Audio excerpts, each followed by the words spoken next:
நேற்று உளுந்தூர்பேட்டையில் நடைபெற்ற தமிழ் தேசிய எழுச்சி மாநாட்டுக்கு வாழ்த்துச் செய்தி அனுப்பியிருந்தார் நம்முடைய முதலமைச்சர் மாண்புமிகு திரு ஜோசப் விஜய் அவர்கள். அதற்கு நன்றி தெரிவிக்கும் வகையிலும் ஆட்சி அமைத்து 100 நாட்கள் வெற்றிகரமாக கடந்திருக்கிறது.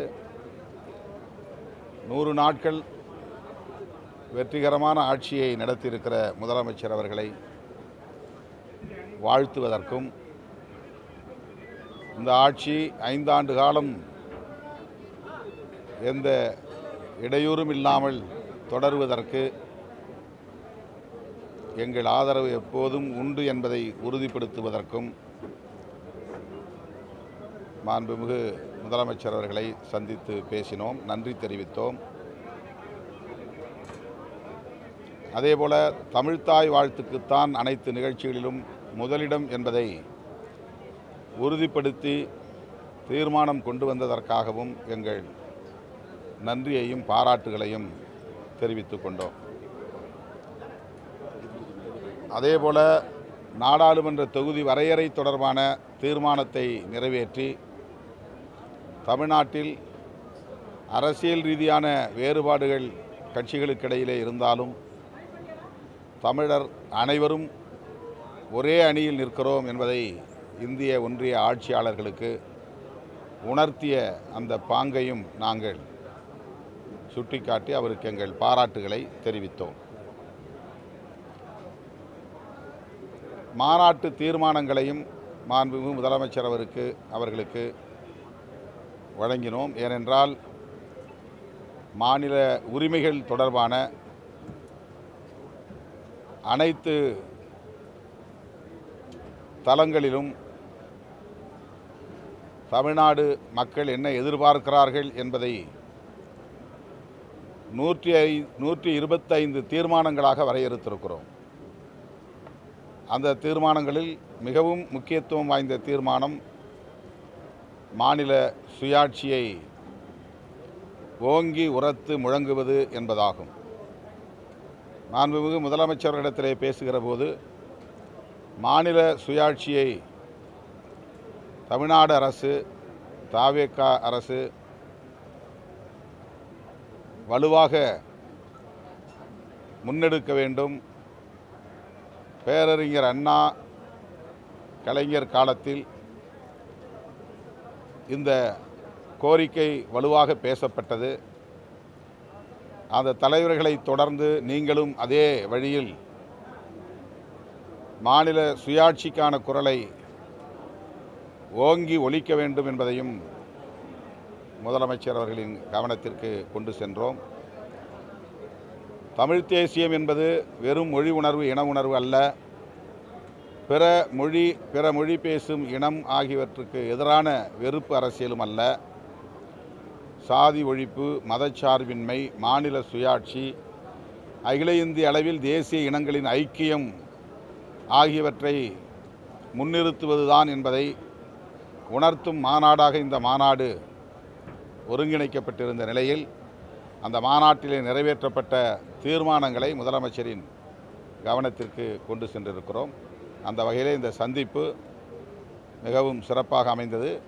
கூடுதலாக மேகமலை மற்றும் அமுதன் படுகொலை ஆகிய பிரச்சனைகளையும் முதலமைச்சரின் பார்வைக்கு கொண்டு சென்றோம்.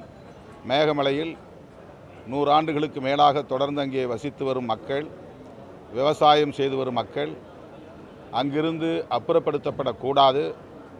அவர்களுக்கு எதிராக அளிக்கப்பட்டிருக்கிற உச்சநீதிமன்ற தீர்ப்புக்கு எதிராக தமிழ்நாடு அரசு சீராய்வு மனு தாக்கல் செய்ய என்ற கருத்தை ஏற்கனவே அமைச்சர் கூறியிருக்கிறார். சட்டத்துறை அமைச்சர் திரு மாண்புமிகு நிர்மல்குமார் அவர்கள் கூறியிருக்கிறார்.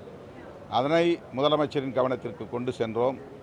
காலதாமதம் இல்லாமல் சீராய்வு மனுவை உடனடியாக தாக்கல் செய்ய வேண்டும், அந்த மக்களுக்கு உரிய நீதியை பெற்றுத்தர வேண்டும் என்பதையும் முதலமைச்சருக்கு எடுத்து சொல்லியிருக்கிறோம்.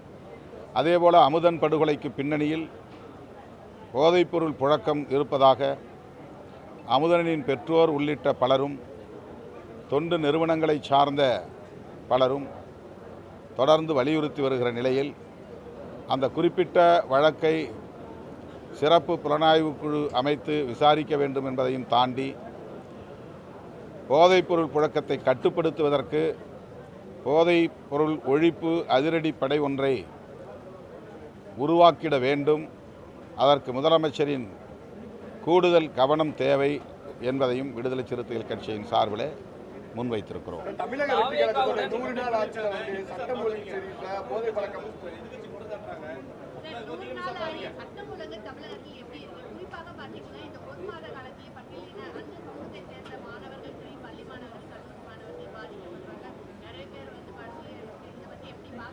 இல்லை, இந்த மாதிரியான சமூக சிக்கல்கள், வன்முறைகள், படுகொலைகள் ஆகியவற்றிற்கு ஒரு குறிப்பிட்ட கட்சி அல்லது குறிப்பிட்ட ஆட்சி மட்டுமே பொறுப்பேற்க முடியாது.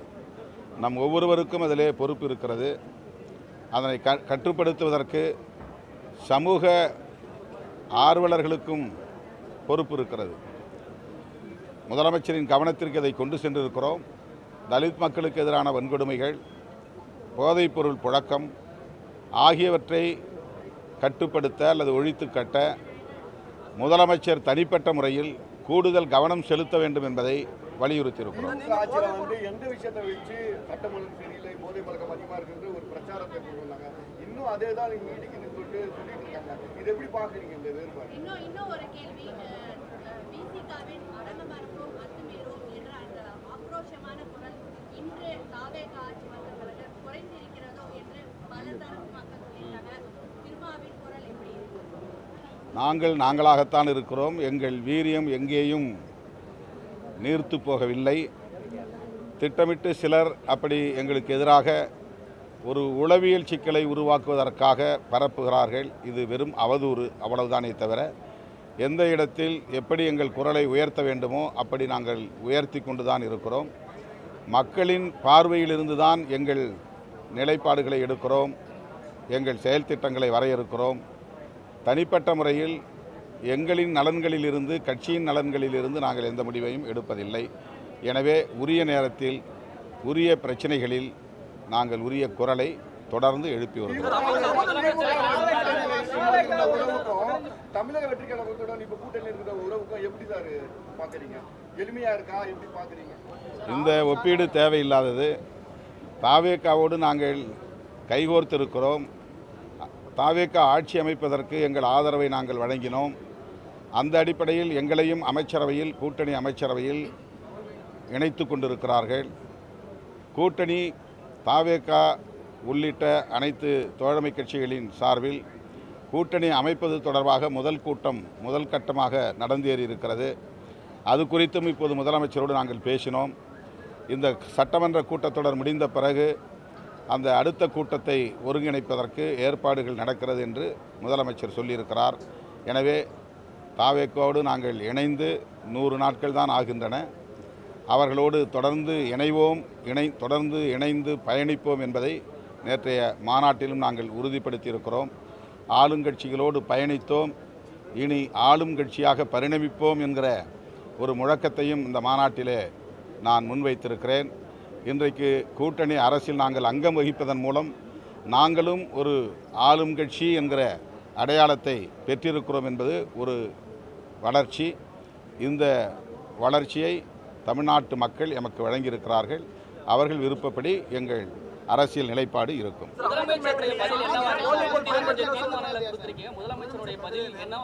தீர்மானங்களை பற்றி அவர் என்ன பதில் சொல்ல முடியும்? மற்ற விஷயங்கள்லாம் கவனிச்சிட்டாரு, நோட் போட்டு வச்சுக்கிட்டாரு. குறிப்பாக மேகமலை பிரச்சனை, அமுதன் பிரச்சனையை அதுதான் நாங்கள் வச்ச டிமாண்ட். மற்றதெல்லாம் நாங்கள் அரசியல் ரீதியான சில கருத்து பகிர்வுகள் தான். இந்த மேகமலை தொழிலாளர்களுடைய போராட்டம், அந்த வாழிடங்களிலிருந்து அப்புறப்படுத்தக்கூடாது என்கிற அந்த கோரிக்கை, அது தொடர்பாக சீராய்வு மனு தாக்கல் செய்ய வேண்டும் என்கிற அந்த கோரிக்கை, இதனை மிகவும் கவனமாக கேட்டுக்கொண்டார், குறிப்பெடுத்து கொண்டார். உரிய நடவடிக்கை எடுப்பார் என்று நம்புகிறோம்.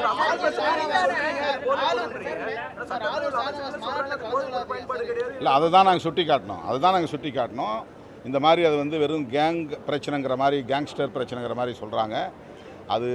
அது மட்டும் ஒரு கருத்தாக நிலைப்பாடாக எடுத்துக்கொள்ளக்கூடாது. அவருடைய பெற்றோரும் விசாரித்து, அங்குள்ள பொதுமக்களும் தொண்டு நிறுவனங்களை சார்ந்தவர்களும் விசாரித்து போதைப்பொருள் புழக்கம் இருந்ததனால் அதை கண்டித்த காரணத்தினால்தான் அவன் கொலை செய்யப்பட்டிருக்கிறான் என்கிற இன்னொரு வெர்ஷன் இருக்கிறது. எனவே அதனை புலனாய்வுக்கு உட்படுத்த வேண்டும். ஸ்பெஷல் இன்வெஸ்டிகேஷன் டீம் போட வேண்டும். அந்த ஒரு பிரச்சனைக்காக மட்டுமில்லாமல் கல்வி நிறுவனங்களில் இன்றைக்கு போதைப் புழக்கம் அதிகரித்திருப்பதாக குற்றச்சாட்டுகள் எழுந்துள்ளன. எனவே அது குறித்தும் ஆய்வு செய்வதற்கு, அதை கட்டுப்படுத்துவதற்கு ஒரு அதிரடிப்படை, ஒரு ஃபோர்ஸ் உருவாக்க வேண்டும் என்கிற கோரிக்கையையும் முதலமைச்சருக்கு முன்னால் வைத்திருக்கிறோம்.